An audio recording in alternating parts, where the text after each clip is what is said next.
انلینڈ، انلینڈ کا کیا مطلب ہوتا ہے؟ آئیے سیکھتے ہیں آج کی اس ویڈیو میں۔ انلینڈ مینس ڈومیسٹک اور ود ان اے کنٹری، مطلب اندرونی ملک یا داخلی علاقے۔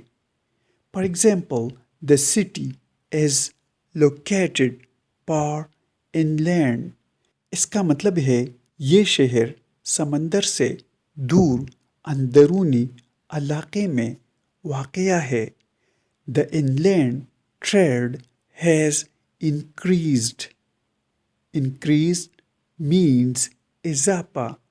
اس کا مطلب ہے داخلی تجارت میں اضافہ ہوا ہے۔